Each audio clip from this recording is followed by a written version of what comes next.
Okay, that's all fantastic. We might just wrap it up by talking about a little bit of advice that you could give to teachers who are just starting out with their planning and just starting to try and get their heads around what it all means. What it all means, yeah. Where do you start? It's really hard. It's like I said before, being creative is like a blank page and there's so much stuff. So when I was saying that, I said bring it down, get a focus. So if I was saying to someone, you've got to plan an integrated unit, the first thing I'd say is, what's your question? A very specific question, not why is racism bad? That's not a specific question, but it might be, what is apartheid and its role in South Africa's history? Because out of that, I'd like kids to look at the notion of racism in their own cultural context. So that's my big question. It's got a very specific context. Got a very good reason for wanting to do it, because I think it's an important question, and I think no one's really going to argue with me about it. But I don't have to say what I think in that. They can find their way to the end point. Then what I'd say, because it's such a controversial question, potentially a very emotional question, it could lead people to talk about things that they aren't comfortable with, that may be happening to them, which is the nature of good learning. It's real. I then want to go to the arts and go, would visual art be a safer way for me to explore this in some instances? If I work with drama, it's all about distancing, keeping it quite distant from their experiences. So if I send them back in time to South Africa in the early 80s, that's separating it from their real experience. So maybe that we can do some drama that's separate. So I want to think about keeping the kids safe, you know, what's good and about that. I might think about the music of the time as an enriching tool, but then I might also want to think about, you know, can I bring an African drummer in? Can we have a drumming workshop? Can we learn about rhythm, you know, and tap into that just to build cultural context. There's so much, there are so many South African communities in Brisbane, Queensland, Brisbane particularly.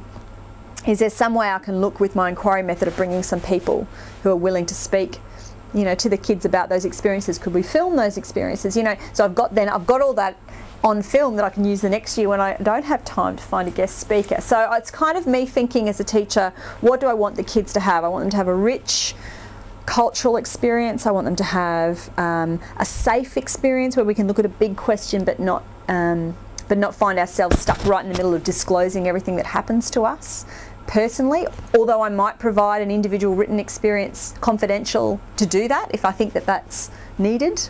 And then that's my big broad brushstroke. So I'm brainstorming on a page. They're the kinds of things I would do first. Then I'd stop and I'd go back to my bigger curriculum plan, which might come to me from a director of curriculum or a deputy, and I might go, okay, what's the assessment requirements? Okay, they do have a test, you know, SOS has a test. I can't debate that, that's how it's got to happen.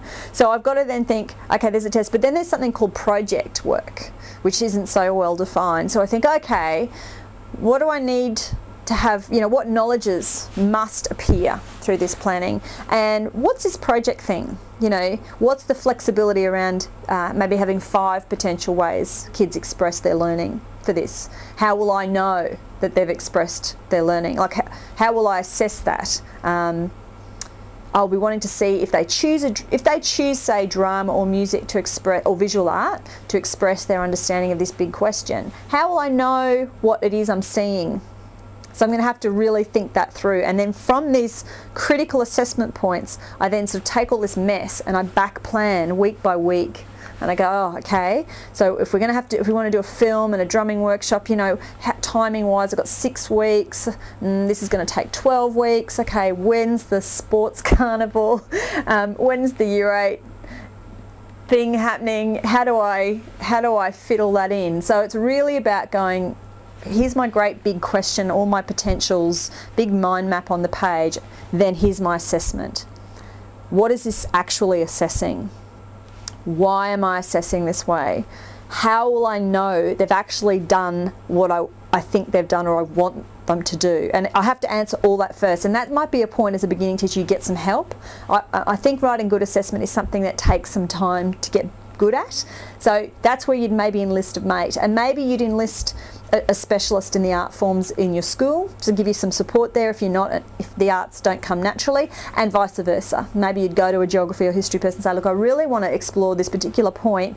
There's some things about global or international politics that were critical at that time, but I'm not so on top of that, but I'd like them to show this, this and this. And you just check, you just check that you're covering yourself. And then you make sure that all those things you want to mark are in each of the lessons that you plan for and the experiences that you plan for. And some experiences, like a drumming workshop with someone from South Africa, is going to have outcomes you can't predict, especially if you give time for that person to speak to the kids in a relaxed and informal way.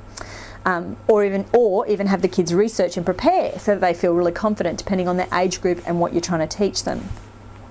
So now I've back mapped, and I've got my big picture, and I've back mapped from my assessment.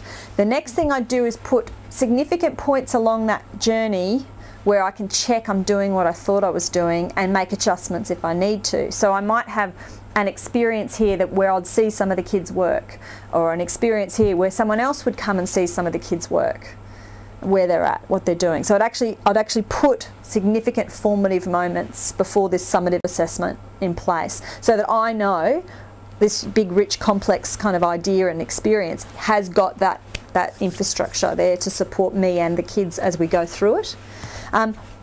Professionally, I do that way ahead of time. I book my people, I make the phone calls, I get the permission letters out, I tell everybody if I'm doing something a bit different so that everybody knows. I organise the room changes. I never leave everything to the Monday morning of it about to happen, because if you do that, you're limiting the opportunity for transdisciplinary work or integrated work to succeed. So you really have to be a bit more organised. If you're in a community that works like that, that kind of is there. But if you're not, you've got to really think that through and be the person who's most organised, because the payoffs are there.